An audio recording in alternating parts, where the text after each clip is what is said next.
ನಮಸ್ಕಾರ ವೀಕ್ಷಕರೇ. ಕರ್ನಾಟಕ ರಾಜಕೀಯ ಅಖಾಡದಲ್ಲಿ ಈಗ ಅಚ್ಚರಿಯ ಬೆಳವಣಿಗೆಗಳು ನಡೆಯುತ್ತಿವೆ. ಹೊರಗಡೆ ನೋಡಿದರೆ ಬಿಜೆಪಿ ಮತ್ತು ಜೆಡಿಎಸ್ ಒಂದೇ ತಟ್ಟೆಯಲ್ಲಿ ಉಣ್ಣುವ ದೋಸ್ತಿಗಳ ತರ ಕಾಣಿಸ್ತಾರೆ. ಆದರೆ ಒಳಗಡೆ ಇವರಿಬ್ಬರ ಮಧ್ಯೆ ತಣ್ಣನೆಯ ಕ್ರೆಡಿಟ್ ವಾರ್ ಶುರುವಾಗಿದೆ ಅನ್ನೋದು ನಿಮಗೆ ಗೊತ್ತಾ? ಹೌದು, ಈಗ ರಾಜ್ಯದ ಹಾಟ್ ಟಾಪಿಕ್ ಅಂದ್ರೆ ಅದು ಬಿಡದಿ ಟೌನ್ಶಿಪ್ ಯೋಜನೆ. ಈ ಯೋಜನೆಯ ವಿರುದ್ಧ ರೈತರು ಬೀದಿಗಿಳಿದಿದ್ದಾರೆ. ಆದರೆ ಈ ಹೋರಾಟದ ಮೈಲೇಜ್ ತೆಗೆದುಕೊಳ್ಳೋಕೆ ಬಿಜೆಪಿ ಮತ್ತು ಜೆಡಿಎಸ್ ಮಧ್ಯೆ ಈಗ ಪೈಪೋಟಿ ಶುರುವಾಗಿದೆ. ಒಂದೆಡೆ ಬಿಜೆಪಿ ಪಾದಯಾತ್ರೆ ಘೋಷಣೆ ಮಾಡಿದ್ರೆ ಅದಕ್ಕಿಂತ ಮುಂಚೆ ನಾವು ಪ್ಲಾನ್ ಮಾಡಿದ್ವಿ ಅಂತ ಜೆಡಿಎಸ್ ಈಗ ಸೆಪರೇಟ್ ಆಗಿ ಪಾದಯಾತ್ರೆಗೆ ರೆಡಿಯಾಗಿದೆ. ಈ ವಯಸ್ಸಲ್ಲೂ ಮಾಜಿ ಪ್ರಧಾನಿ ಎಚ್.ಡಿ. ದೇವೇಗೌಡರು ಅಖಾಡಕ್ಕೆ ಇಳಿತಿದ್ದಾರೆ ಅಂದ್ರೆ ನೀವು ಅರ್ಥ ಮಾಡಿಕೊಳ್ಳಬೇಕು. ಅಷ್ಟೇ ಅಲ್ಲ, ಕಾಂಗ್ರೆಸ್ ನಾಯಕರು ಕೂಡ ಈಗ ದಳಪತಿಗಳ ವಿರುದ್ಧ ಕೆಂಡ ಕಾರುತ್ತಿದ್ದಾರೆ. ಬಿಜೆಪಿ ದೋಸ್ತಿ ಬಿಟ್ಟು ಬಂದ್ರೆ ಜೆಡಿಎಸ್ 10 ಸೀಟು ಗೆಲ್ಲೋದು ಕಷ್ಟ ಅಂತ ಮಾಜಿ ಸಚಿವ ಚೆಲುವರಾಯಸ್ವಾಮಿ ಭೀಕರ ಚಾಲೆಂಜ್ ಹಾಕಿದ್ದಾರೆ. ಅಸಲಿಗೆ ಮೈತ್ರಿಕೂಟದ ಒಳಗಡೆ ನಡೀತಿರುವ ಆ ಗುದ್ದಾಟ ಏನು? 2028ಕ್ಕೆ ಜೆಡಿಎಸ್ ಅಸ್ತಿತ್ವ ಉಳಿಸಿಕೊಳ್ಳುತ್ತಾ? ಕಾಂಗ್ರೆಸ್ ಯಾಕೆ ಈಗ ನೀಟ್ ಹಗರಣದ ಬಗ್ಗೆ ದಳಪತಿಗಳನ್ನು ಕೆಣಕುತ್ತಿದೆ? ಇವತ್ತಿನ ಈ ವಿಶೇಷ ವರದಿಯಲ್ಲಿ ಕಂಪ್ಲೀಟ್ ಮಾಹಿತಿ ನಿಮ್ಮ ಮುಂದೆ ಇಡ್ತೀವಿ. ಹೀಗಾಗಿ ವಿಡಿಯೋವನ್ನು ಮಿಸ್ ಮಾಡದೆ ಕೊನೆಯವರೆಗೂ ನೋಡಿ. ಬಿಡದಿ ಟೌನ್ಶಿಪ್ ದೋಸ್ತಿಗಳ ಮಧ್ಯೆ ಕ್ರೆಡಿಟ್ ವಾರ್. ವೀಕ್ಷಕರೇ, ಸರ್ಕಾರ ಜಾರಿಗೆ ತರಲು ಹೊರಟಿರುವ ಬಿಡದಿ ಟೌನ್ಶಿಪ್ ಯೋಜನೆಯ ವಿರುದ್ಧ ರೈತರು ಫುಲ್ ಗರಂ ಆಗಿದ್ದಾರೆ. ಇದನ್ನೇ ಅಸ್ತ್ರ ಮಾಡಿಕೊಂಡ ಬಿಜೆಪಿ ಶುಕ್ರವಾರದಂದು ಬೆಂಗಳೂರಿನಿಂದ ಬಿಡದಿಯವರೆಗೆ ಬೃಹತ್ ಪಾದಯಾತ್ರೆ ಮಾಡೋದಾಗಿ ಅನೌನ್ಸ್ ಮಾಡಿತ್ತು. ಆದರೆ ಬಿಜೆಪಿ ಈ ಹೋರಾಟದ ಪೂರ್ತಿ ಕ್ರೆಡಿಟ್ ತಗೊಳ್ತಿದೆ ಅಂತ ಗೊತ್ತಾದ ತಕ್ಷಣ ಜೆಡಿಎಸ್ ಅಲರ್ಟ್ ಆಗಿದೆ. ರಾಮನಗರ ಮತ್ತು ಬಿಡದಿ ಅಂದ್ರೆ ಅದು ಜೆಡಿಎಸ್ನ ಭದ್ರಕೋಟೆ. ಈ ಕೋಟೆಯಲ್ಲೇ ಬಿಜೆಪಿಗೆ ಹೀರೋ ಆಗೋಕೆ ಬಿಡಬಾರದು ಅಂತ ಜೆಡಿಎಸ್ ಶನಿವಾರ ಅರ್ಜೆಂಟ್ ಆಗಿ ಪ್ರೆಸ್ ಮೀಟ್ ಕರೆದು ಬಾಂಬ್ ಸಿಡಿಸಿದೆ. ನಾವು ಪ್ರತ್ಯೇಕವಾಗಿ ಪಾದಯಾತ್ರೆ ಮಾಡ್ತೀವಿ ಅಂತ ಜೆಡಿಎಸ್ ಹೇಳಿದೆ. ಜುಲೈ 30ರಿಂದ ಆಗಸ್ಟ್ 1ರವರೆಗೆ ಅಂದರೆ 3 ದಿನಗಳ ಕಾಲ 38 ಕಿಲೋಮೀಟರ್ ಪಾದಯಾತ್ರೆ ನಡೆಯಲಿದೆ. ಈ ಪಾದಯಾತ್ರೆಯ ಲೀಡರ್ಶಿಪ್ ಅನ್ನ ಯುವ ನಾಯಕ ನಿಖಿಲ್ ಕುಮಾರಸ್ವಾಮಿ ತಗೊಂಡಿದ್ದಾರೆ. ಕುಮಾರಸ್ವಾಮಿ ಅವರು ಚಾಲನೆ ನೀಡಿದರೆ 2ನೇ ದಿನ ಸ್ವತಃ ದೇವೇಗೌಡರು ಭಾಗವಹಿಸಲಿದ್ದಾರೆ. ಇಲ್ಲಿ ಗಮನಿಸಬೇಕಾದ ವಿಷಯ ಅಂದರೆ ಜೆಡಿಎಸ್ ಕೋರ್ ಕಮಿಟಿ ಅಧ್ಯಕ್ಷ ಕೃಷ್ಣ ರೆಡ್ಡಿ ಅವರು ಬಿಜೆಪಿಗಿಂತ ಮುಂಚೆಯೇ ನಾವು ಈ ಬಗ್ಗೆ ಪ್ಲಾನ್ ಮಾಡಿದ್ವಿ ಅಂತ ಹೇಳುವ ಮೂಲಕ ಬಿಜೆಪಿಗೆ ಟಾಂಗ್ ಕೊಟ್ಟಿದ್ದಾರೆ. ಅಂದರೆ ಮಿತ್ರ ಪಕ್ಷಗಳ ನಡುವೆಯೇ ಇವತ್ತು ನಾನು ದೊಡ್ಡವನು ನೀನು ದೊಡ್ಡವನು ಅನ್ನೋ ಸ್ಪರ್ಧೆ ಶುರುವಾಗಿದೆ. ಚೆಲುವರಾಯಸ್ವಾಮಿ ಹಾಕಿದ 120 ಸೀಟುಗಳ ಭೀಕರ ಚಾಲೆಂಜ್. ಇತ್ತ ಮೈತ್ರಿಕೂಟದ ಕಿತ್ತಾಟ ನಡೀತಿದ್ರೆ ಅತ್ತ ಕಾಂಗ್ರೆಸ್ ನಾಯಕ ಚೆಲುವರಾಯಸ್ವಾಮಿ ಅವರು ಎಚ್.ಡಿ. ಕುಮಾರಸ್ವಾಮಿ ಅವರನ್ನ ಬೆತ್ತಲೆ ಮಾಡುವಂತಹ ಪ್ರಶ್ನೆಗಳನ್ನು ಕೇಳಿದ್ದಾರೆ. ಕುಮಾರಣ್ಣ ಅವರೇ, ನಿಮಗೆ ತಾಕತ್ತಿದ್ರೆ ಬಿಜೆಪಿ ಮೈತ್ರಿ ಬಿಟ್ಟು ಹೊರಗೆ ಬನ್ನಿ, ನಿಮ್ಮ ಸಿಂಗಲ್ ಪವರ್ ತೋರಿಸಿ ಅಂತ ಚಾಲೆಂಜ್ ಹಾಕಿದ್ದಾರೆ. ಕಳೆದ ವಿಧಾನಸಭಾ ಚುನಾವಣೆಗೂ ಮೊದಲು ಬರೆದಿಟ್ಟುಕೊಳ್ಳಿ, ಈ ಸಲ ಜೆಡಿಎಸ್ 123 ಸೀಟು ಗೆಲ್ಲುತ್ತೆ ಅಂತ ಕುಮಾರಣ್ಣ ಹೇಳಿದ್ರು.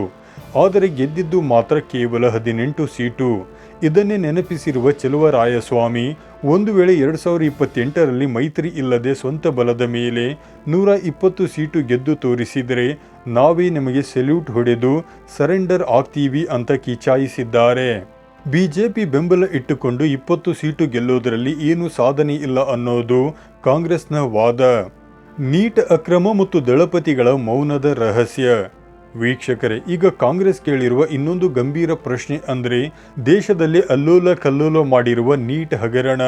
ಲಕ್ಷಾಂತರ ವಿದ್ಯಾರ್ಥಿಗಳು ಪರದಾಡ್ತಿದ್ದಾರೆ. ಪೇಪರ್ ಲೀಕ್ ಆಗಿ ಆತ್ಮಹತ್ಯೆ ಮಾಡಿಕೊಳ್ಳುವ ಸ್ಥಿತಿ ಬಂದಿದೆ.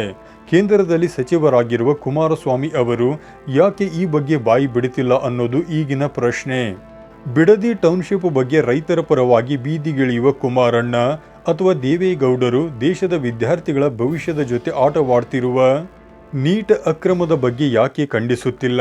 ಕೇವಲ ಅಧಿಕಾರಕ್ಕಾಗಿ ಮತ್ತು ಬಿಜೆಪಿ ನಾಯಕರನ್ನ ಒಲಿಸಿಕೊಳ್ಳಲು ಸತ್ಯವನ್ನು ಮುಚ್ಚಿಡುತ್ತಿದ್ದಾರಾ ಅಂತ ಕಾಂಗ್ರೆಸ್ ನೇರವಾಗಿಯೇ ಪರ್ಸನಲ್ ಅಟ್ಯಾಕ್ ಮಾಡಿದೆ. ತಮಿಳುನಾಡಿನ ಮಾಜಿ ಸಿಎಂ ಕರುಣಾನಿಧಿ ಮಗ ಸ್ಟಾಲಿನ್ ಅವರನ್ನ ನೋಡಿ ಕಲಿಯಿರಿ ಅಂತ ಕುಮಾರಣ್ಣನಿಗೆ ಚೆಲುವರಾಯಸ್ವಾಮಿ ಫ್ರೀ ಅಡ್ವೈಸ್ ಕೂಡ ಕೊಟ್ಟಿದ್ದಾರೆ. ಒಕ್ಕಲಿಗ ನಾಯಕತ್ವಕ್ಕಾಗಿ ನಡೀತಿದೆಯಾ ಸಂಘರ್ಷ? ಇಲ್ಲಿ ಅಸಲಿ ವಿಷಯ ಇರೋದೇ ಬೇರೆ. ಒಕ್ಕಲಿಗ ಸಮುದಾಯದ ಪ್ರಬಲ ನಾಯಕ ಡಿಕೆ ಶಿವಕುಮಾರ್ ಅವರು ಅಹೋರಾತ್ರಿ ಕೆಲಸ ಮಾಡುತ್ತಿದ್ದಾರೆ. ಆದರೆ ಇದನ್ನು ಸಹಿಸಿಕೊಳ್ಳಲು ಜೆಡಿಎಸ್ ನಾಯಕರಿಗೆ ಆಗುತ್ತಿಲ್ಲ ಅನ್ನೋದು ಕಾಂಗ್ರೆಸ್ ಆರೋಪ. ಕುಮಾರಸ್ವಾಮಿ ಅವರು ನಾನು ಡಿಕೆಶಿಯನ್ನ ಸಿಎಂ ಅಂತ ಒಪ್ಪಲ್ಲ ಅಂತ ಹೇಳಿರೋದು ಕಾಂಗ್ರೆಸ್ಸಿಗರನ್ನ ಕೆರಳಿಸಿದೆ. ಹಿಂದೆ ಎಸ್.ಎಂ. ಕೃಷ್ಣ ಅವರು ಸಿಎಂ ಆಗಿದ್ದಾಗಲೂ ದಳಪತಿಗಳು ಹೀಗೆ ಮಾಡಿದ್ರು. ಈಗ ಡಿಕೆಶಿ ವಿಷಯದಲ್ಲೂ ಹಳೆ ಚಾಳಿಯನ್ನೇ ಮುಂದುವರಿಸುತ್ತಿದ್ದಾರೆ ಎನ್ನಲಾಗ್ತಿದೆ. ಬಿಡದಿ ಟೌನ್ಶಿಪ್ ಅನ್ನು ಕೇವಲ ನೆಪವಾಗಿ ಇಟ್ಟುಕೊಂಡು ಡಿಕೆಶಿ ಅವರ ಇಮೇಜ್ ಹಾಳು ಮಾಡೋದು ಇವರ ಮಾಸ್ಟರ್ ಪ್ಲಾನ್ ಅಂತ ಕಾಂಗ್ರೆಸ್ ದೂರಿದೆ.